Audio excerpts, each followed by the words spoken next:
జమ్మవారం బోడవాడ గ్రామ ప్రజలారా, చలికి భయపడకండి, చీకటికి లోబడకండి, సాతానుకు చోటియ్యకండి. పెందలకన్నే లేచి విశ్వాసంతో ప్రార్థించండి.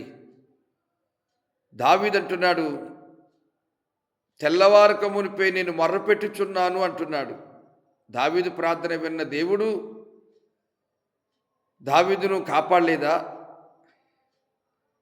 చలి చలి అని ముసుగేసుకుని గొంగలు కప్పుకొని నిద్రపోవటం కాదు, చీకటి చీకటి అని గొరకపట్టి నిద్రపోవటం కాదు, చీకటి ఉండగానే అరణ్య ప్రదేశమునకు వెళ్ళి ఏకాంతముగా యేసు ప్రభులు వారు ప్రార్థించారు. అదొక మాదిరి మనకు చూపించారు.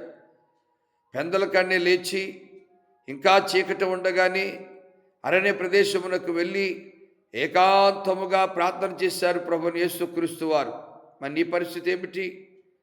శ్రమలు ఎన్నో ఉన్నాయి, బాధలు ఎన్నో ఉన్నాయి, ఇబ్బందులు ఎన్నో ఉన్నాయి, కష్టాలు ఎన్నో ఉన్నాయి, అనేకమైనటువంటి శోధనలు కూడా నేను వెంటాడుతున్నాయి. అయినా కానీ నువ్వు నిద్రకే చోటిస్తున్నావు, కానీ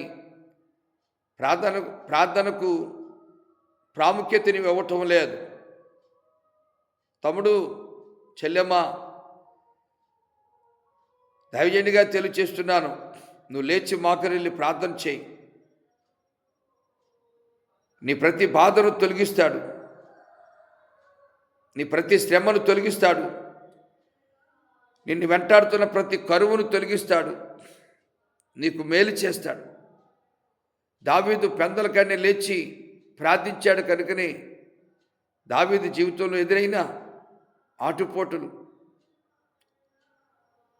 నా మీద కుట్ర చేయుచున్న వారి కపటపు కుయుక్తుల నుంచి నన్ను విడిపించు ప్రభు అని ప్రార్థించాడు కీర్తనకారుడు. నేరాలు మోపుచున్న అపవాది చేతిలోంచి నన్ను తప్పించు ప్రభు అని ప్రార్థించాడు. యెషయా ప్రవక్త ద్వారా ఇశ్రాయేలుకు తెలియచేశాడు. దైవజనుడిగా తెలియచేస్తున్నాను, జమ్మవారం బోడవాడ గ్రామ ప్రజలారా, ఉదయకాలపు ప్రార్థన మీ కుటుంబాలకు వెలుగునిస్తుంది. ఉదయకాలపు ప్రార్థన మీ శరీరాలకు ఆరోగ్యం ఇస్తుంది. ఉదయకాలపు ప్రార్థన మిమ్మలను సురక్షిత కాపాడి సంరక్షించి మీ పాపాలను తొలగించి మిమ్మల్ని పరిశుద్ధులుగా చేస్తుంది. కనుక యేసు ప్రభు మనకు మాదిరి నుంచి వెళ్ళారు.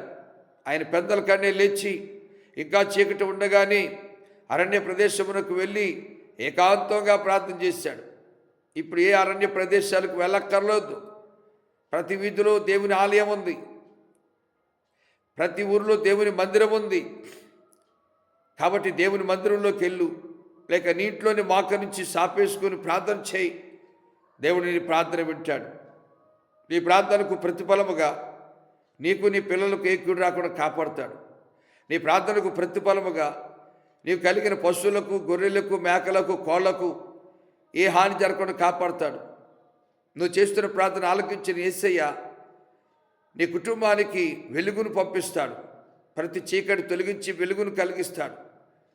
నీ పాపాలను క్షమించి పరిశుద్ధతనిస్తాడు. నీ రోగాలను తొలగించి నీకు ఆరోగ్యం ఇస్తాడు.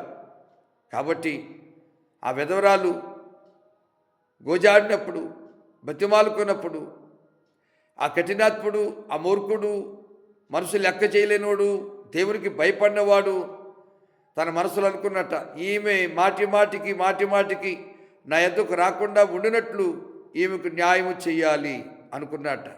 అలాంటి కఠినాత్ముడే మాటి వెళ్ళి గోజాడి ద్వారా న్యాయం చేయాలనుకున్నటువంటి వాడు పరలోకపు తండ్రి కనికరము గల దేవుడు కదా, పరలోకపు తండ్రి జాలి గల దేవుడు కదా. మరి అంతకంటే అధికముగా మనకు మేలు చేయడా, ఉపకారం చేయడా? చేస్తాడు. కాబట్టి గ్రామ ప్రజలారా, దైవజనుడిగా తెలియచేస్తున్నాను, చలిగా ఉంది, మంచిది. అందుకే నా చెవుల్లో గాలి పోకుండా ఉండటానికి ఈ టవలు తలకు చుట్టుకున్నాను. చలిగా ఉంది, మంచిదే.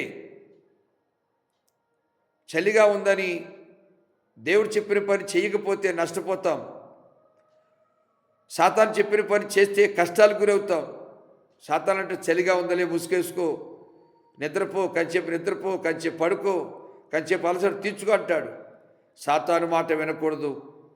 యేసయ్య మాట విని పెందల కన్ను లేచి చీకటి ఉండగానే నువ్వు ప్రార్థన చేయడానికి ఇష్టపడితే నీ కష్టాలన్నీ యేసే తొలగిస్తాడు.